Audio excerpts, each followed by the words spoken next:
우리 아기 구주 예수님이 탄생하신 또 이제 성탄절이 점점 다가오는데요.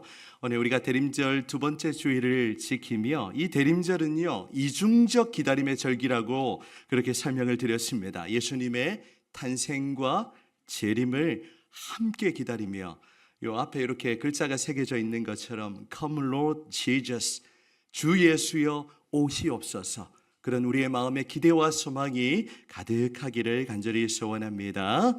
아멘. 이 시간 본문 말씀을 가지고 주 예수 나의 산소망이라는 제목으로 여러분과 은혜의 말씀을 함께 나누기를 원합니다.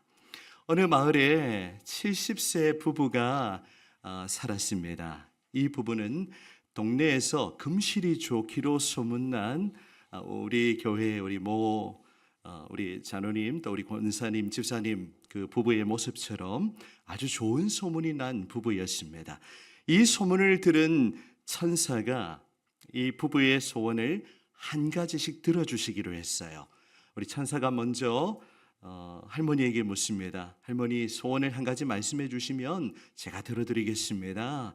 그렇게 이야기를 했습니다. 할머니는 한치의 머뭇거림도 없이 이렇게 대답을 했습니다. 우리 영감하고 세계 여행 한번 해봤으면 좋겠어요 라고 이야기를 했습니다.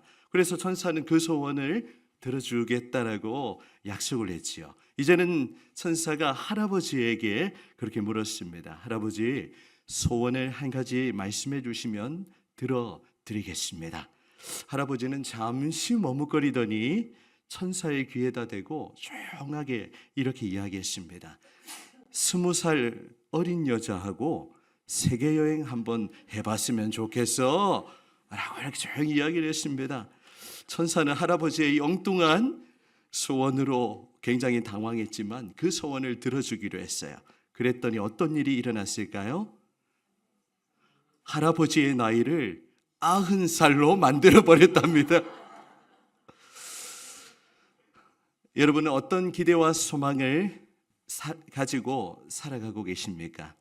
지난 주간 우리나라는 극심한 혼란과 혼돈 속에 한 주간을 보내게 되었습니다. 전혀 예측하지 못한 그런 비상계엄령의 선포로 인하여 우리 한국 사회 전체가 극심한 혼란에 빠지게 되었던 것이죠. 어제 대통령 탄핵이 부결되었는데요. 앞으로도 굉장히 혼란스러울 것으로 그렇게 예측하고 있습니다. 이 시간 설교 시간은 정치적인 의견을 말하는 시간이 아니기 때문에 이에 대한 평가는 전혀 제가 하고 싶은 생각은 없고요.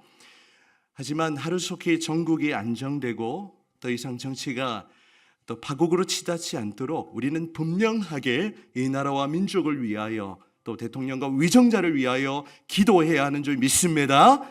그것만큼 교회가 하지 않아 버린다면 굉장히 심각한 일이죠. 여러분, 이때에 더 우리가 영적인 긴장감을 가지고 나라와 민족을 위해서 기도하기를 원합니다. 우리가 이번 사태를 겪으면서 분명히 깨닫는 것은 결코 사람에게 소망을 두어서는 안 된다는 것입니다. 정치에도 소망이 없다라는 것을 우리는 온몸으로 그렇게 깨닫고 있는 것이죠. 하지만 우리가 여전히 붙들어야 하고 우리가 가져야 하는 살아있는 소망이 있습니다. 그것이 무엇일까요?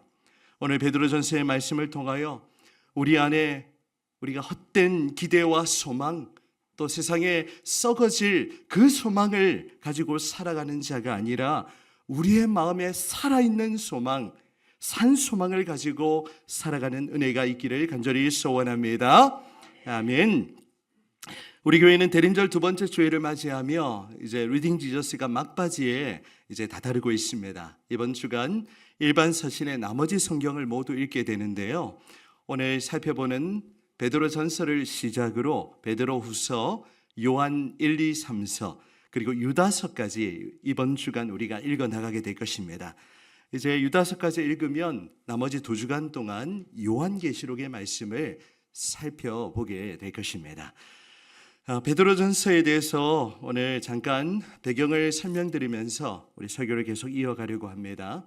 베드로전서는요, 우리 사도 베드로가 소아시아 지역에 흩어져서 극심한 핍박 가운데 살아가고 있는 이 디아스포라 유대인들, 디아스포라 그리스도인들을 향하여 보내는 편지입니다.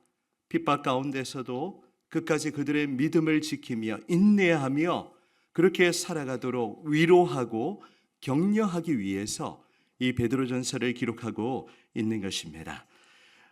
베드로가 이 서신을 기록할 당시 주 64년경 정도 되었는데요.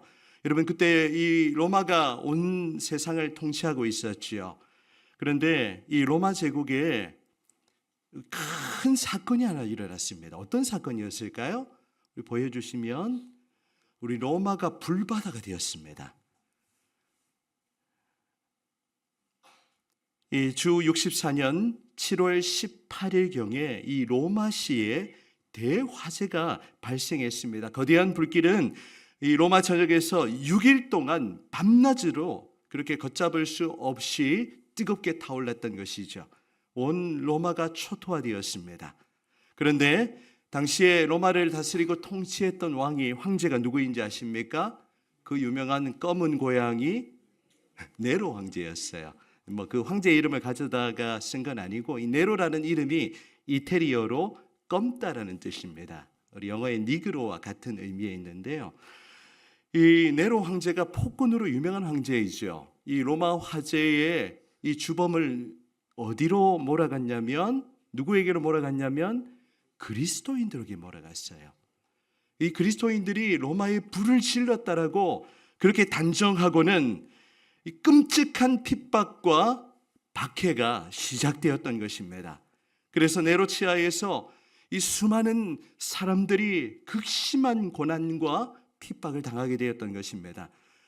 이걸 제가 적나라하게 표현하면 정말 입에 담을 수 없는 그런 일들이 많았어요. 한 가지만 소개하면, 심지어는 그리스도인들 잡아다가요, 이 기둥에다 세워두고 불을 질러서 산채로 불태워서 인간 횃불을 만들었습니다. 그 정도로 끔찍하게 그리스도인들을 핍박했던 황제가 바로 네로인 것이죠. 네로 황제의 핍박은 당시 로마 제국 전역으로 확대되었고, 이 흩어진 교회와 성도들에 대한 그런 끔찍한 박해가 일어나게 되었던 것입니다. 이런 박해를 기억하고 여러분 베드로전서를 읽어 나가시면 더 이렇게 와닿을 거예요. 이에 베드로는 핍박 가운데 있는 그리스도인들에게 편지를 써서 그들을 위로하는 동시에 끝까지 자신의 믿음을 지켜나가도록 그렇게 격려했던 것입니다. 사실 우리의 상황은 분명히 1세기와는 다르죠. 이 1세기 로마의 그리스도인들, 또 흩어져 있던 그리스도인들이 받았던 그런 극심한 박해나 핍박은 우리 가운데 없습니다. 우리는 너무나도 편안하고 안락하게 우리의 삶을 살아가고 있고, 또 이렇게 마음껏 예배하며 신앙생활을 하고 있어요. 이게 큰 복이죠. 너무나도 감사할 일인 거예요. 그런데 핍박이나 환난이 없으니 우리의 신앙이 너무나도 안일해지지는 않는지 그렇게 문제 제기를 한번 해봅니다. 우리의 마음이 너무 안일해져 있지 않습니까? 우리가 예수님을 믿는 것, 우리의 생명을 걸어야 할 일이 아닐까요? 오늘날 우리 다음 세대들, 젊은 세대들을 보면요, 이 신앙생활, 교회 나가는 것이 마치 무슨 자기들의 취미생활 하는 것처럼 그렇게 여겨지는 시대입니다. 우리가 예수를 믿는 것이 무언가 또 하나의 문화생활을 누리고 또 그런 것처럼 여겨지는 시대이죠. 여러분, 이런 시대 가운데 우리 1세기의 그리스도인들, 우리 초대교회 성도들이 가졌던 그 신앙, 그 믿음을 우리의 마음에 지켜 나가기를 원합니다. 현실의 삶에 함몰되어서 주님의 재림을 기대하지도 않고 소망하지도 않고 그렇게 이 땅을 살아가는 그런 모습을 우리는 분명하게 경계해야 하는 것입니다. 그렇다면 오늘 대림절 두 번째 주일을 맞이하면서 주님께서 우리에게 어떤 메시지를 주실까요? 첫 번째, 우리의 정체성은 이 땅을 살아가는 나그네입니다. 우리의 정체성이 뭐라고요? 나그네입니다. 나그네임을 우리는 인지해야죠. 먼저 베드로는 흩어져 있는 디아스포라 그리스도인들에게 문안 인사를 전하고 있습니다. 오늘 본문 1절과 2절을 보시면 예수 그리스도의 사도 베드로는 본도, 갈라디아, 갑바도기아, 아시아와 비두니아에 흩어진 나그네. 2절 함께 있습니다. 시작. 곧 하나님 아버지의 미리 아심을 따라 성령이 거룩하게 하심으로 순종함과 예수 그리스도의 핏부림을 얻기 위하여 택하심을 받은 자들에게 편지하노니 은혜와 평강이 너희에게 더욱 많을지어다. 아멘. 베드로 역시 바울처럼 편지를 받는 수신자들을 향하여 은혜와 평강이 임하기를 그렇게 기도하며 축복하고 있습니다. 저도 그렇게 설교를 시작하면 늘 여러분에게 은혜와 평강이 있기를 그렇게 간구하는 것이죠.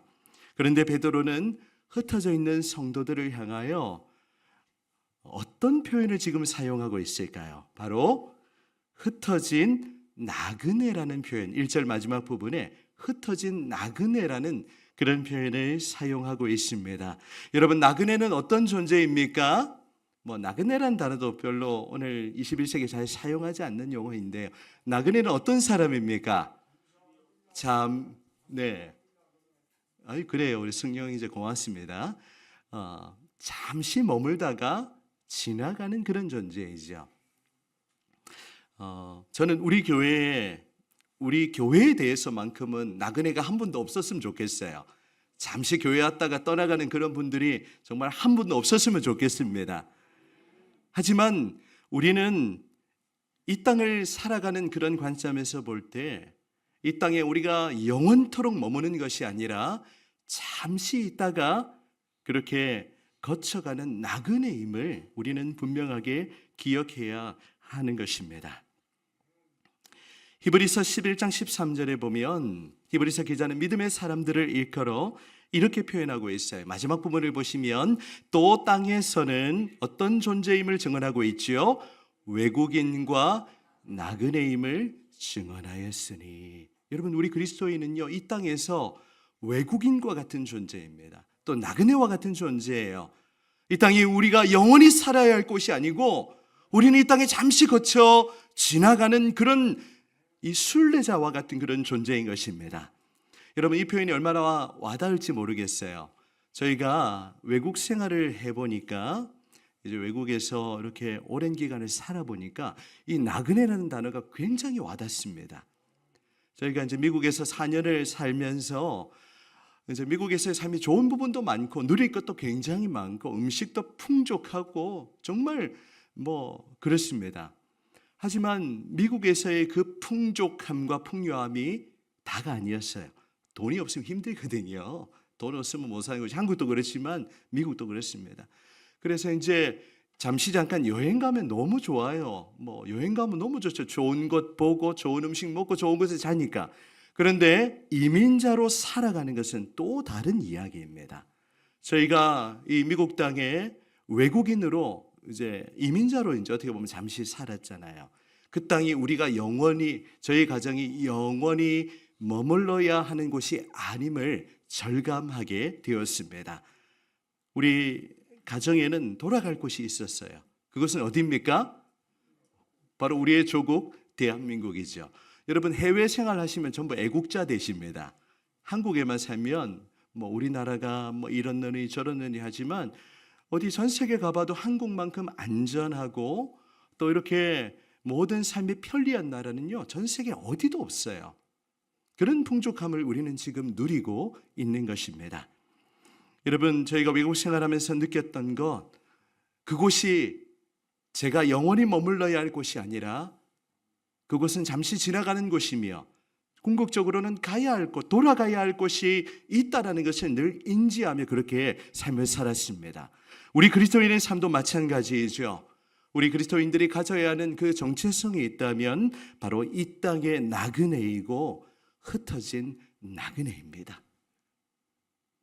이 땅에 우리가 너무 연연할 필요가 없는 거죠. 이 땅에 잠시 우리는 지나가는 그런 나그네입니다.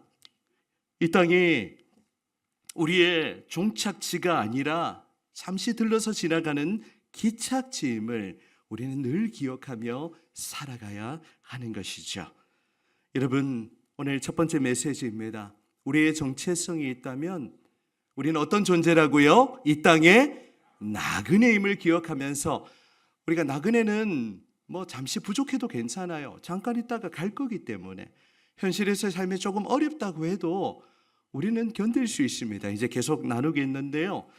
이 나그네가 궁극적으로 가야 할 곳은 이 땅이 아니라 저 영원한 하나님의 나라임을 기억하면서 이 땅의 나그네로 살아가는 여러분들이 되시기를 축복합니다. 두 번째 메시지입니다. 나그네인 우리에게는 살아있는 소망이 있습니다. 산 소망이 있어요. 지금 여러분의 삶의 간절한 기대와 소망은 무엇입니까? 여러분 어떤 소망을 가지고 살아가세요? 여러분 자녀들, 손주들 또 이렇게 좋은 곳에 취업하여 직장 생활하고 결혼하고 또 그런 것이 우리의 일차적인 그런 간절한 소망이 아니겠습니까? 또 육신적으로 아프신 분들에게는 빨리 아픈 몸이 낫는 것, 그것이 간절한 소망이 아니겠습니까? 여러분이 지금 가지고 있는 소망이 무엇입니까? 우리 젊은 세대들 여기 보세요. 어떤 소망을 가지고 살아가세요? 돈 많이 버는 것? 그것이 우리의 소망일까요? 여러분, 우리가 금방 나눈 것, 현실의 삶에 있어서 매우 중요한 부분이지만 우리가 현실의 삶이 전부가 아니기 때문에 이 땅에서의 삶에 우리가 너무 연연할 필요 없어요.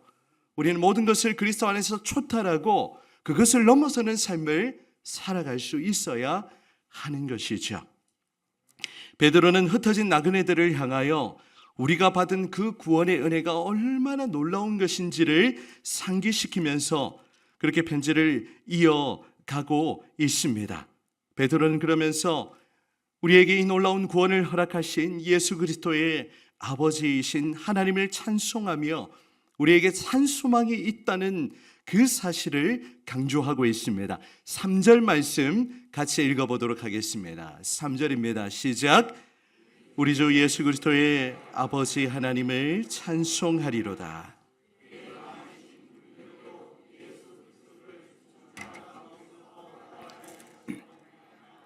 우리를 거듭나게 하사 산 소망이 있게 하시며 4절 썩지 않고 더럽지 않고 쇠하지 아니하는 유업을 있게 하시나니 곧 너희를 위하여 하늘에 간직하신 것이라. 아멘. 여러분 이 말씀은 하나님이 우리에게 산 소망을 주셨으며 우리로 하여금 썩지 않는 그 유업을 있게 하신다라고 약속하고 계세요. 여러분 이 말씀을 정말 믿으십니까? 정말 이 약속을 여러분 붙드시겠어요? 우리의 모습 보면 이건 놓치고 그냥 현실만 생각하며 살아갑니다. 하나님은 우리에게 이 시간 예수 그리스도로 말미암는 산 소망을 우리에게 일깨워주고 계세요. 여러분 산 소망이란 표현 우리가 잘 사용하지 않는 표현인데 어떤 의미일까요? 산 소망. 이 산 소망이란 표현은 생명력 있는 소망, 또 살아있는 소망을 의미합니다. 이 땅에 썩어지는 그 소망을 말하는 것이 아니라 우리의 마음에 영원토록 소망을 주는 그런 살아있는 소망을 의미하는 것이에요. 이 대림절 두 번째 주간을 우리가 지나가며 우리 안에 이 살아있는 소망이 간절하게 일어나기를 소원합니다. 이 땅에서의 삶에 조금 부족함이 있고 조금 연약함이 있고 어려움이 있지만 우리 안에 그리스도께서 살아계시기 때문에 우리는 그 살아있는 소망을 가지고 이 땅을 살아가야 하는 줄 믿습니다. 저희가 외국 생활할 때 저희가 가지고 있던 간절한 소망은 바로 이제 고국으로 돌아가는 거죠. 또 부모님의 품으로 돌아가는 것, 또 사랑하는 형제 자매들, 또 친구들, 보고 싶은 얼굴들 다시 만나는 것이 저희의 소망이었습니다. 우리 그리스도인의 소망도 마찬가지지 않을까요? 우리는 그리스도로 말미암아 영원한 생명을 누리고 하나님은 우리에게 성경을 통해 약속하시죠. 우리는 그리스도와 함께 왕노릇하며 그렇게 영원토록 다스릴 것이라는 그런 놀라운 약속을 주고 계세요. 우리는 저 영원한 천국에서 하나님의 나라에서 그리스도와 함께 다스리며 통치하게 될 것입니다. 이 산소망은요 4절에서 표현하는 것처럼 썩지도 않고 더럽지도 않고 쇠하지 않는 하늘에 간직한 것이라는 그런 표현을 사용하고 있습니다. 또한 5절에는 말세에 나타내기로 예비하신 구원이라는 그런 표현을 사용하고 있어요. 여러분, 우리가 받은 구원, 예수님을 믿고 우리가 이 구원받은 것은요, 우리의 모든 문제를 다 뒤덮을 만큼 엄청난 것이고, 그 놀라운 구원의 은혜를 저와 여러분이 받았다는 사실을 다시 한번 말씀을 통해 확신하실 수 있기를 바랍니다. 이제 우리 안에 그리스도께서 살아계세요. 우리는 이제 혼자가 아닙니다. 우리는 외롭지 않습니다. 우리 이곳에는 홀로 살아가시는 분들도 계시는데요, 그리스도께서 우리 안에 살아계세요. 우리는 늘 주님과 동행하며 그분과 함께하는 삶을 살아가는 것입니다. 그분께서는 우리의 삶의 현장 가운데 새로운 소망 날마다 허락해 주시는 것이죠. 비록 우리의 삶에 생각지 못한 일이 일어나서 너무 힘들고 정말 감당할 수 없는 그런 무게에 짓눌려 있는 그 순간에도 그리스도께서는 저와 여러분에게 새로운 소망, 살아있는 소망을 우리 가운데 허락해 주시는 줄 믿습니다. 그래서 오늘 설교의 제목이 주 예수 나의 산소망이에요. 여러분, 이 산소망 가지고 살아가시지 않으시렵니까? 별로 소망이 없는 그런 요즘 이 시대의 모습이에요. 이런 시대 가운데 그리스도께서 살아계시고 또 그리스도로 말미암는 그 하늘의 소망을 우리 가운데 허락하셨으니, 이 썩지 않는 소망을 허락하셨으니 우리가 어찌 이 소망을 가지고 살아가지 않겠습니까? 그런 의미에서 우리는 이 땅을 순례하는 산소망을 소유한 나그네인 것입니다. 여러분, 이 소망은요, 우리의 삶에 생기를 불어넣고 활력을 불어넣습니다. 요즘 우리 교회에 나오시진 않았지만 우리가 새벽기도 때도 함께 기도했던 우리 교회 우리 모 집사님의 남편 김 선생님이 계십니다. 몇 달 전에 목 뒤 수술을 했는데 그 부분이 골마가지고 지난 주간에 다시 병원에 입원하셔서 그렇게 수술을 또 하고 지금 병원에서 치료를 받고 계세요. 이제 병원에 계시는 게 너무 이제 힘들어 하시거든요. 그래서 이제 아내 되신 우리 집사님을 또 병원으로 오라고 해서 우리 집사님이 병원에서 지금 간호를 하고 계신데, 이분이 수술하기 전에 육신적으로 너무 이제 힘이 빠지고 너무 고통이 심한 나머지 저희가 이제 방문하여 신방을 했는데요, 정말 온몸에 뼈밖에 없으시더라고요. 이야기를 나누어 보니까 마음에 살 소망이 전혀 없는 거예요. 희망이 보이지 않는 거예요. 그냥 죽어야겠다는 생각밖에 하지 못하시더라고요. 육신적으로 너무 고통스러우니 살 소망까지 끊어진 것입니다. 그런데 그 순간 우리 하나님이 저의 마음에 감동을 주셨어요. 에스겔 37장의 말씀을 떠오르게 하셨고, 이 에스겔의 말씀을 읽으면서 우리 김 선생님을 위하여 정말 간절하게 기도했습니다. 에스겔 37장 4절 말씀, 너희 마른 뼈들아 여호와의 말씀을 들을지어다. 5절, 주 여호와께서 이 뼈들에게 이같이 말씀하시기를, 우리 같이 읽어보실까요? 내가 생기를 시작, 내가 생기를 너희에게 들어가게 하리니 너희가 살아나리라. 6절, 너희 위에 힘줄을 두고 살을 입히고 가죽으로 덮고 너희 속에 생기를 넣으리니 너희가 살아나리라. 또 내가 여호와인 줄 너희가 알리라 하셨다 하라. 아멘. 여러분, 이 말씀을 선포하고 정말 간절한 마음으로 기도했는데 하나님이 그 순간 우리 김 선생님의 마음 가운데 일하셨어요. 죽겠다라고 말하던 그분이 이 말씀을 듣고 기도하고 나니까 살아야 하는, 그런 살아야겠다는 소망을 가지기 시작했습니다. 여러분, 김 선생님을 위해서 기도해 주시고요. 여러분 가운데 소망을 잃어버리고 내가 왜 살지? 그런 회의감에 빠져 있는 분들 계시지 않습니까? 이 시간 우리 안에 그리스도께서 살아계시니 다시금 예수의 이름으로 일어나 살아나시기를 바랍니다. 우리 안에 살아있는 소망을 가지고 그렇게 여러분의 믿음의 삶을 걸어가시기를 간절히 기도합니다. 오늘 두 번째 메시지를 기억하면서 우리는 이 땅의 나그네이지만 산 소망, 생명력 있고 살아있는 그 소망을 가지고 살아야 하는 존재임을 기억하면서 이번 한 주간도 그렇게 살아계신 예수 그리스도 그분과 동행하며 믿음으로 걸어가시기를 축복합니다. 또 한 가지 메시지입니다. 산소망을 가진 사람은요, 어떤 시련 속에서도 기뻐할 수 있습니다. 이것이 성경이 우리에게 말씀하는 바입니다. 우리 6절 말씀, 시련 중에도 기뻐해야 될 이유를 우리에게 선포하고 있는데요, 우리 6절 같이 읽도록 하겠습니다. 6절 시작. 그러므로 너희가 이제 여러 가지 시험으로 말미암아 잠깐 근심하게 되지 않을 수 없으나 오히려 크게 기뻐하는도다. 아멘.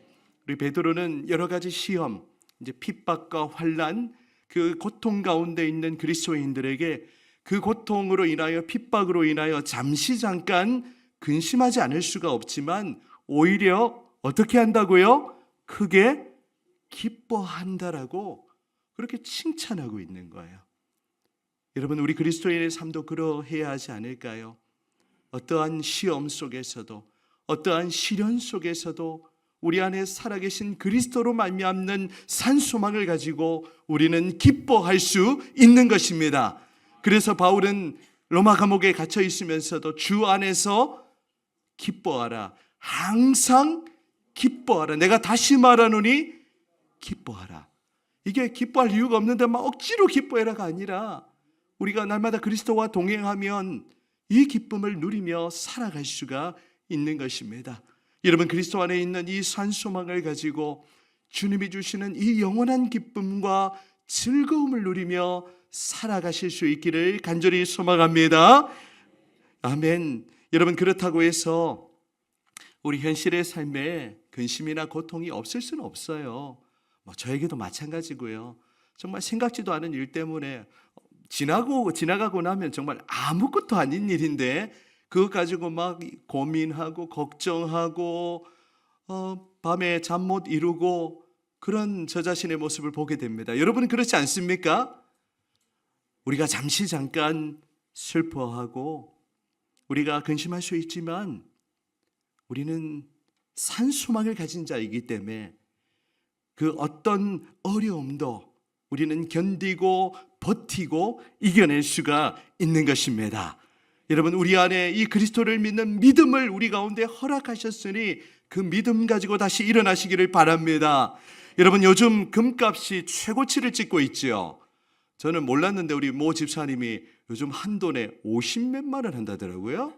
언제 그렇게 올랐습니까? 금 좀 사놓을 걸.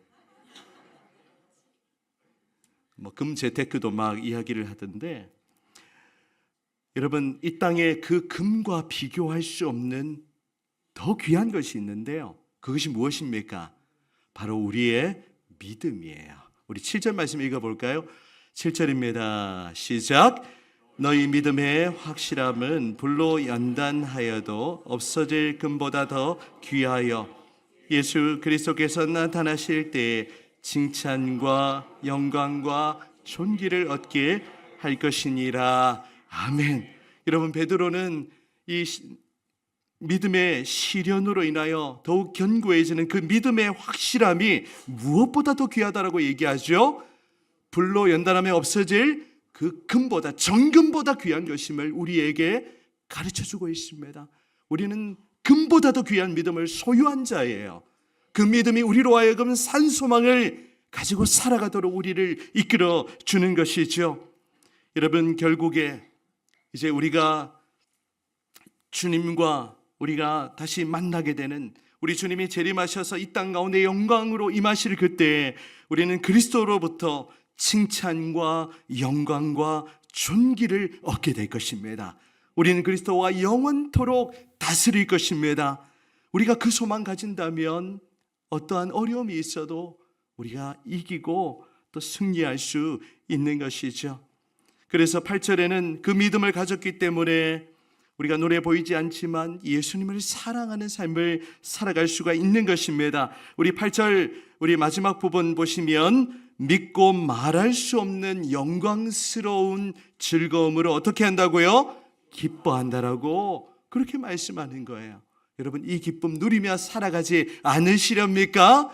그리스도께서 여러분 안에 다시금 새로운 소망을 불어넣어 주시고 생기를 불어넣어 주셔서 우리가 이 땅에 썩어질 그 소망이 아니라 장차 우리가 누리게 될 그 소망, 그 영광을 바라보며 이번 한 주간도 믿음으로 걸어가는 그런 저와 여러분이 다 되시기를 주님의 이름으로 축원합니다. 아멘.